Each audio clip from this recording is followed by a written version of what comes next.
Hello, and welcome to the Movie Universe. I'm your host, Movie Fan. Today, as promised for Movie Friday, I will be following up my Flashback Monday episode of the Top 5 TV Myths with the Top 5 Movie Myths. Starting with number 5, Frankenstein. Now, the mythology here I'm talking about is not the fact about the movie existing or anything like that. As we all know, there are a million Frankenstein movies out there. Some classic, some just god-awful. The myth I'm talking about is the fact that everyone always seems to call the monster Frankenstein, when, truth be told, Frankenstein is the name of the scientist who creates him. This kind of thing has been called out here and there, mostly as a joke, but it's always been a mystery to me. Why is it that whenever we talk about Frankenstein, we always call the monster Frankenstein, when in the movies, he's always referred to as the monster. Sometimes he's even called the Frankenstein monster, which again is absolutely correct. Even in the book, he's called the creature or the monster. So why is it we always call him Frankenstein?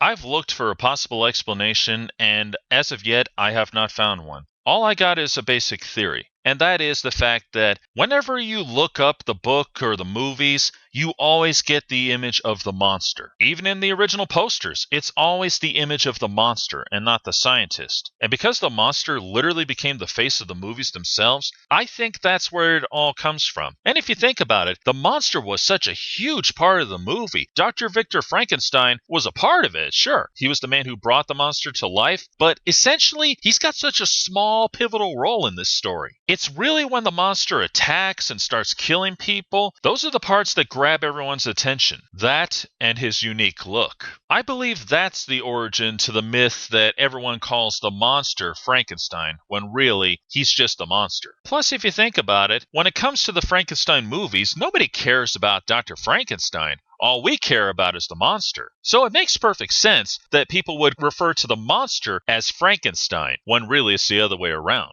Number 4. You dirty rat, you killed my brother. That is probably the most famous line from James Cagney's movies. Or so it seems, because he never said those exact words. In one movie, he did say something similar, which I think is where this all came from. And that line is, "Come out of there, you dirty yellow-bellied rat." And there was a few other films where he referred to someone as a dirty rat, but that whole, "you dirty rat, you killed my brother" line never happened. What's really surprising about this is this myth has gone on ever since James Cagney's heyday. In fact, for quite a few number of years, Cagney himself tried to say that he never said that exact line at all. And what gets me is, whenever people make a joke about it, they always try to give him a Chinese-sounding voice. Michelangelo did that on the first Ninja Turtles movie, and why he did it like that, I have no idea. And what's even more interesting is the fact that for decades, celebrities have been using this line as a gag, and a shout-out to James Cagney. Even on Dean Martin's variety show, they made this joke. The only difference is, when Frank Sinatra was making the joke, he said it like this: "You dirty lovely rat." Obviously, it was a joke and a shout-out to Cagney. But still, it's just the fact that even back then, people actually believed that the "you dirty rat" line existed. Now, I could talk about this all day, and really we'd just be running around in circles. So, let's move on to number 3, the Munchkin suicide. Now, we're all familiar with this story, and in case you're not, this is how it goes. Allegedly, one of the Munchkins got his heart broken and decided to commit suicide right there on the set while they were filming. And allegedly, in the footage where they get the Tin Man and they decide to go off to see the wizard, you see that Munchkin hanging down from the rope, right there in the background. This has been talked about for years, and thanks to modern digital technology and well-preserved VHS tapes, this myth has finally been proven false. Mostly because thousands of people have grabbed some old VHS tapes and DVDs, and they filmed themselves watching it, and they have confirmed it is a bird that is back there, not a Munchkin hanging himself like the legend says. And yes, I am aware, there is footage out there that shows not a bird, but something hanging from a rope, probably a person. Well, I will tell you this, that is completely false. That thing has been completely altered, and I can prove it. Sometime back, I talked about this when I did my review of The Wizard of Oz throughout history, and I did bring up that so-called footage because, it's so tied in with the movie that I had to talk about it. I'm going to show you that once again, but I want to remind everyone that when I did this, I used an old VHS tape and a modern DVD. And the only way I could do this was to film it with my camera, because if I tried to use the actual footage directly, YouTube would block me. And because I use an old TV instead of a modern flat screen, the footage is going to look kind of weird, but I do get some pretty good close-ups of this. First, I'm going to start with the VHS tape. And right there is nothing hanging from the wire. There's nothing hanging from a rope. It really is a big bird.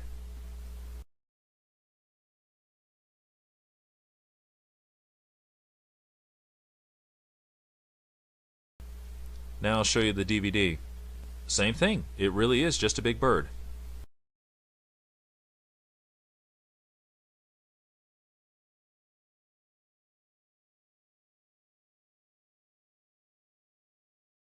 There you have it. It's all a myth. And what's really stupid about this is the fact that WatchMojo talked about it and they showed the so-called hanging footage. And that's been proven false, because here is my old VHS tape and clearly you could see a bird there and not something hanging from the trees. And when WatchMojo talked about it, all they did was talk about how it's really a bird. They showed that footage of that so-called munchkin hanging from the trees, and they never called it out for what it really was. A fake. In fact, one guy actually did a close-up of this thing, and he proved that it was a fake. Somebody altered it just to try to be funny. And once again, I'll put that link down below so you can find it. This was a very big failure on WatchMojo's part, I'll tell you that right now. And now we come to number 2, King Kong vs. Godzilla, alternate ending. Now how the movie goes is Godzilla's on a rampage, and meanwhile scientists bring Kong from Skull Island. In the meantime, Kong escapes, and Kong and Godzilla duke it out. In the end, Kong wins the battle and swims back to his island home, when they both fall in the water. Now allegedly, there's an alternate ending to this movie. Supposedly Toho did this to satisfy both the American and the Japanese audiences, because Kong was America's favorite monster, and Godzilla is Japan's favorite monster. For the American side, we got the version where Kong wins the fight. For the Japanese side, Godzilla wins. However, that's not true at all. Here's what really happens. Kong and Godzilla fall into the water and Kong swims away. That's how the movie ends here in America. However, in Japan, it ends with Kong and Godzilla falling into the water, Kong swims away, and you hear Godzilla's roar in the background. The idea of that was to show that Godzilla was not dead, he was just defeated, that's all. So the fact is, there really is no alternate ending where Godzilla wins the battle.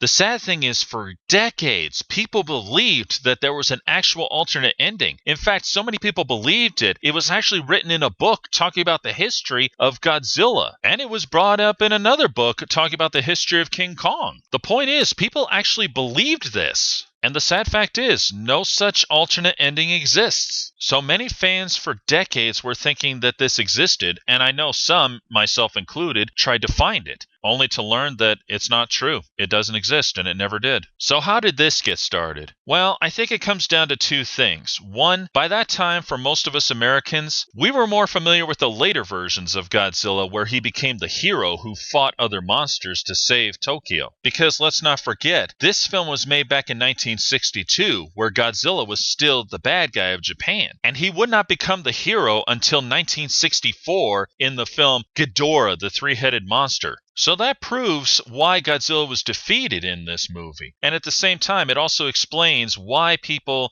thought that there was an alternate ending, because for most of us, we thought that Godzilla was the good guy all the time, except for Godzilla, King of Monsters. Let's get real, people. Most people don't go back to the original films until way later, that is, if they choose to, because usually they always stick with what just came out. So that's one possible explanation. The other one, and I think this is probably the real answer here, some jerk started this rumor and spread it all around. And if he's alive, I'm sure he's laughing his head off right now for getting all our hopes up for nothing.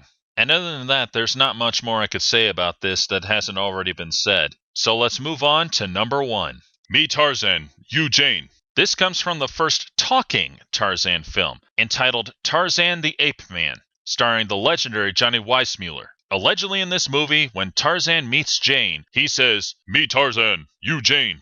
There's just one little problem with that. He never said it. How it really goes is, Jane, Jane, Tarzan, Tarzan, Jane, Tarzan, Jane, Tarzan, Jane, Tarzan, Jane. He does that for about a good 2 or 3 minutes. That's how it really goes. So where did that me Tarzan, you Jane line come from? Well, believe it or not, there actually is an explanation. In 1932, shortly after Tarzan the Ape Man premiered, Weissmuller did an interview for Photoplay magazine, and he jokingly said this: "I didn't have to act in Tarzan the Ape Man.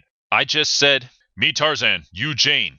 That is the origin of this line. So in a way, he really did say it, but he didn't say it in the movie. What's even more interesting is that this line has been quoted and requoted so much. They usually use this as a joke for TV and movies. In fact, this line has been used so much that the people came to believe that that's really what he said. And believe it or not, his ex-wife actually said it too.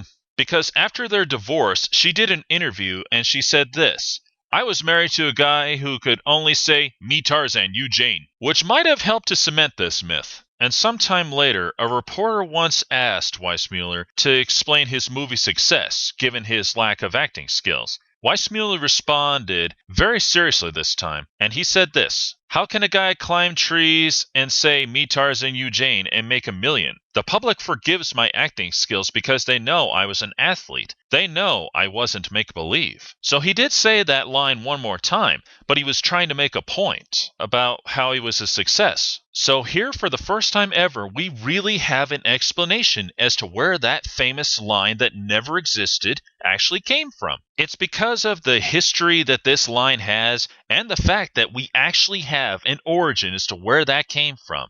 That is why this is number 1 on the list. I hope you enjoyed my little review on TV and movie myths. And if you want to add anything to this, please comment below. I would love to hear what you got to say. This is Movie Fan, signing off.